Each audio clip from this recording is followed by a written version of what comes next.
You're listening to A Daughter, A Daddy, A Podcast, a J-Mill for Real podcast on Spotify, Apple, YouTube, and all major podcasting platforms. And we're your co-hosts, Autumn! And her daddy. How's it going today, Autumn? Good. Excellent. Are you all excited for today's episode of A Daughter, A Daddy, A Podcast? Yes! All right, today we'll be going over some of what we have watched together, including the Sabaody arc in One Piece. After that, we will go into some of what we have played, including Super Smash Bros. Brawl and Legend ZA. After that, we will talk about some of what has been created with a Spike painting at the library and jewelry for Mother's Day. And finally, we'll go over something we have learned with swimming classes. And if you like what you hear today, just give us a thumbs up, a like, a comment, a share. We appreciate it. All right, Autumn. Sabaody. The Straw Hats are looking to head into the new world, and they have to go through Sabaody Archipelago in order to get down to Fishman Island, right? Right. All right, so they arrive on Sabaody. This isn't pre-time skip for those One Piece fans that are listening, but they arrive on Sabaody, and who's all there? There's a lot of people there, right? Yeah, including Kami and Papagoo. Our friend Kami is a mermaid, and Papagoo is a talking starfish. That is basically what Kami calls her pets. Yes, and they rescued Kami and Papagoo, right? Mm-hmm. That was in the little mini arc that led up to this with the guy who shares the face with Sanji's wanted poster, right? Yeah, because, you see, the Marines in this didn't exactly get a picture of Sanji because they did get a picture, but the picture came out blank. So they had to write a drawing, and there is actually a guy in One Piece that has the same face as the drawing, and he keeps getting mistaken for Sanji, but he really isn't. So he confronted the Straw Hats and everything, and the long story short is Sanji kicked him in the face and rearranged his face to where now he's beautiful, right? Yeah. Yeah, more like silly. I'm incredibly handsome.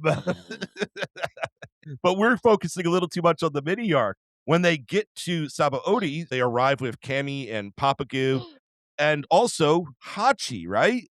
Yeah, Hachi. An old enemy who was part of the Arlong Pirates.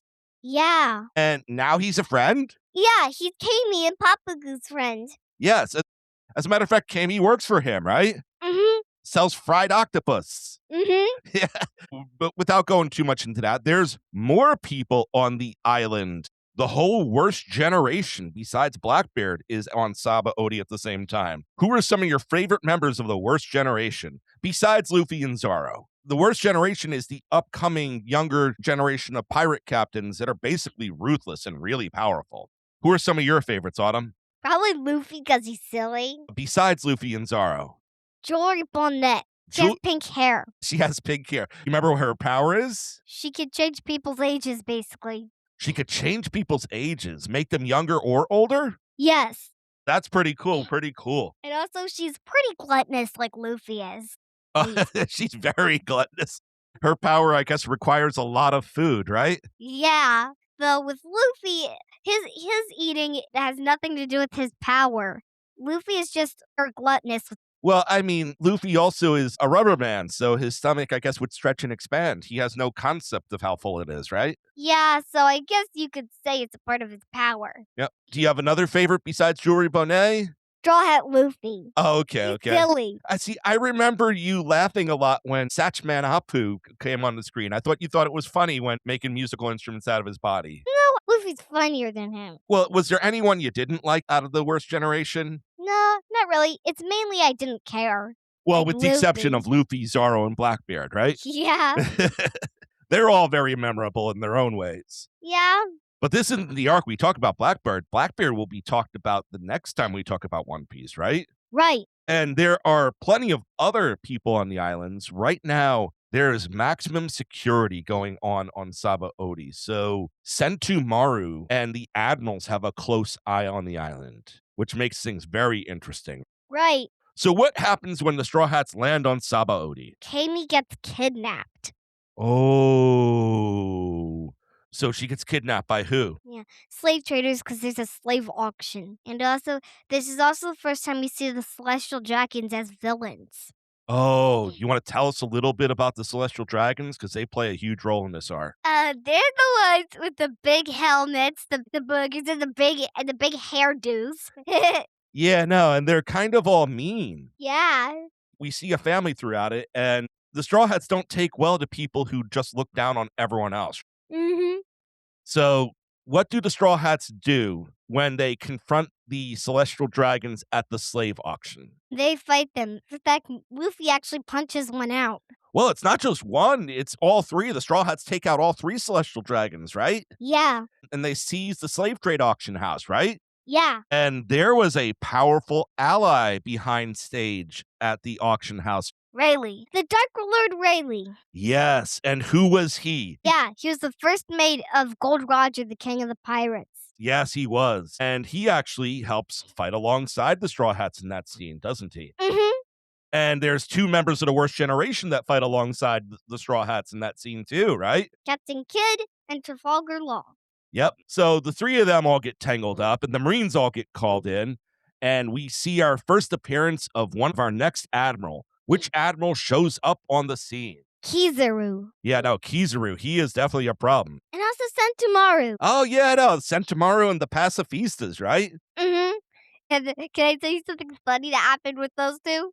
Sure. Tell us something funny that happened to them. Well, Kizaru, one of the admirals, gets confused with the transponder snails because he keeps calling one that's made to eavesdrop instead of the one that's made for calling. Yeah, no, and Sentomaru's trying to get in touch with him, and they're not able to get in touch with each other, and that's a hilarious event. Yeah.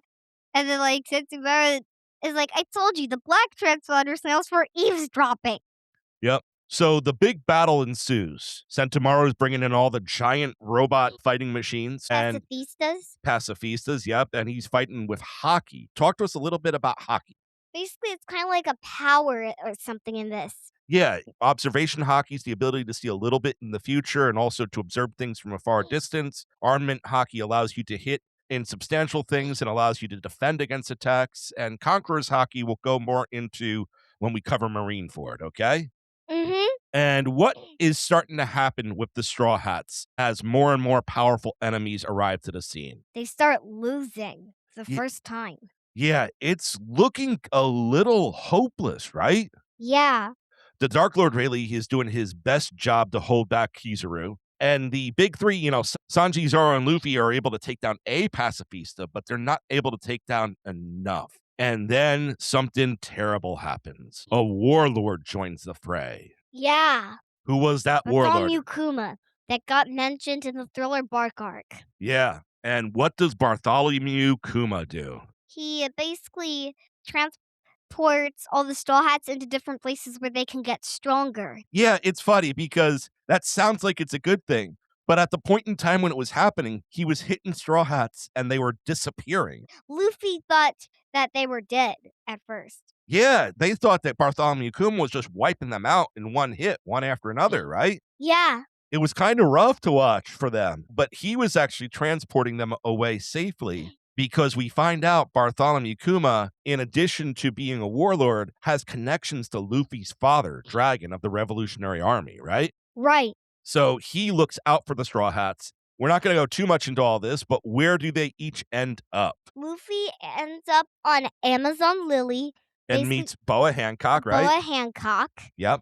Which is basically an island full of just women. Amazons. Yep. And how about Nami? Where does she end up? She basically ends up at a weather place with weather grandpas. Yeah, she gets weather grandpas, right? Yeah. And Zoro, where does he end up? At Mihawk's place. Yeah, and he has to train against a bunch of monkeys with swords, right? Yeah, and also Peonia's there. Peonia also got mentioned in the Thriller Bark arc. And where does Usopp, or should I say Usoppin, end up? He basically goes to a big flower that's like an island, a big man-eating flower. And he trains with Herculean, right? Yeah. And Sanji, where does Sanji end up? Sanji ends up at a place called Peachy Island, or Kamabuki Kingdom, which is basically a place where guys go there, but they dress up as girls. Yep. And how about Chopper? Basically, I don't really know how to exactly say where Chopper went to. Chopper went to a primitive island where a primitive species of mankind battled against giant birds. Yeah. Yep. And Robin, where does Robin end up? She ends up with the Revolutionary Army. Yeah, after going through some hardships of people who are oppressing normal people, right? Yeah. And Frankie probably got the best spot, right? Yeah. Dr. Vegapunk's place. Or one of his old labs. Yep. Yeah. And finally, Brooke. What happens to Brooke during his time apart? No, it's too funny. You say it. He becomes sulking. Yeah. After another primitive human group thinks that they've summoned the devil. These are the events that lead into the War of the Best, which we'll be discussing in the near future on the show. But a lot of fun things happen. The stories of the Straw Hats all individually get woven in and out through the next few arcs coming up. But we spent enough time on Sabaody. Now, you learned about Smash Brothers Brawl this week. Mm-hmm. Yeah, tell a bit about it. I watched a video of the subspace emissary in it. Basically like adventure mode, only not quite adventure mode. Yeah, I mean, it's the closest thing that Super Smash Brothers has to an adventure mode, right? Yeah. So did you enjoy a glimpse of that? Yeah. And we still have that game, but we don't have a Wii to play it on right now. So Yeah, because Smash Brothers Brawl is one of the older games that requires a Wii to play. yeah, well, I mean, you say older. I remember when it was brand new. I was an adult when it was brand new. So Okay, never mind. It's new. no, it's not new. No, you're right. It is older. It's like a 18-year-old game. So That's older than me. yeah, no, it definitely is. It definitely is. So Like 8 years apart. but yeah, so we'll probably have to grab a Wii sometime so that you can play through our copy of Smash Brothers Brawl. We still held on to the game though. Yeah. It was a lot of fun as a whole. And Subspace Emissary, they did the World of Light thing, but it's in Ultimate. But Subspace Emissary is like, I felt was like truly unique. You've watched through the video, the full campaign, right? Yeah. And you enjoyed it? Yeah. Excellent, excellent. Over the last little while, I've been playing through Legends CA because I've been trying to grind out the end game. I have most of the legendaries and mythics at this point and doing a lot of shiny hunting. And I'm continuing to build on my shiny living decks.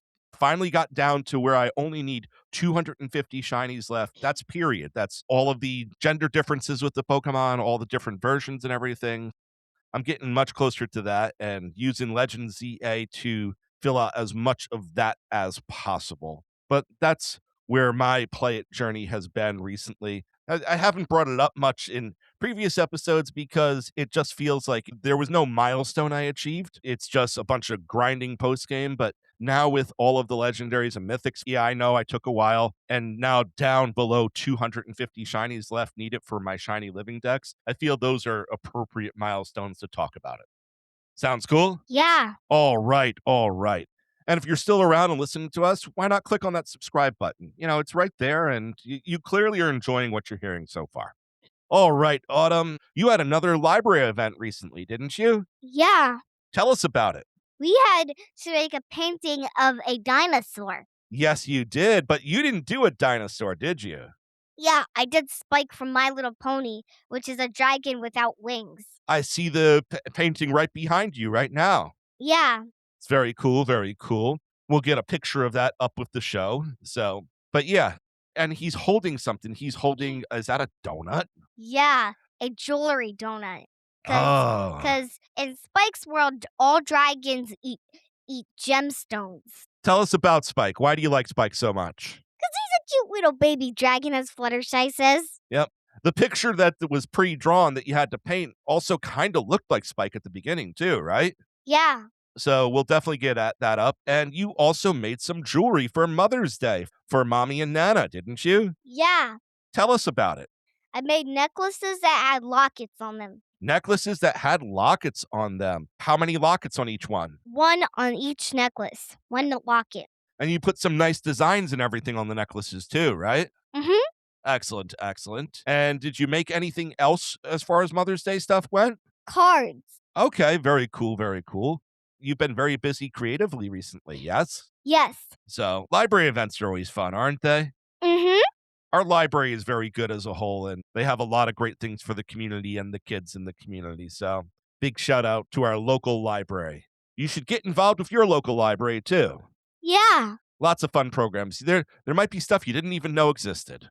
All right. Moving on to something you have learned. You began swimming lessons again Yeah. this week. Yeah, with you. Yeah. Tell us what we worked on and tell us some of the other stuff that you've learned as far as swimming in the past. Yeah. I started doing a little bit of the doggy paddle and also the treading in water. Yeah. Treading in water is pretty important, right? Yeah, that's how you keep afloat. Yep, you keep afloat. If you learn how to do it well and you have the right amount of stamina, you could tread water for a good while before if you need to get rescued, right? Yeah. And we were working on that and continue to work on the doggy paddle. Anything else you want to say about swimming as a whole? What are some of your goals as far as it? Someday I want to go into competitive swimming, just like how I'm planning on going into competitive dancing. Okay, excellent, excellent. That sounds like a lot of fun. Well, then we'll have to get you a better trainer than me at some point in time. I'm a good swimmer, but I'm not a competitive level swimmer. You aren't? No, no. But you're very good, I'm above average. which is good, right? Yeah. Thank you, Autumn. Okay. Don't be misled by something that someone said nice about me. Okay.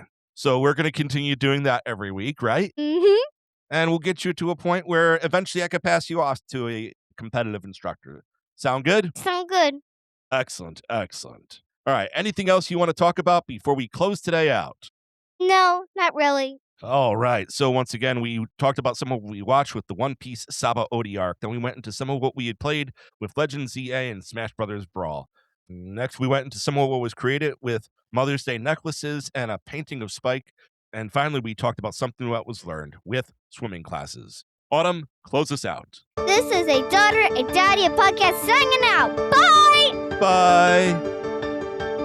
And remember, if you like what you heard today, check us out on social media, like, subscribe, and follow. And check out all J-Mail for Real podcast. Once again, this is a Daughter, a Daddy, a podcast. A place where a daughter and her daddy watch, read, play, create, and learn together.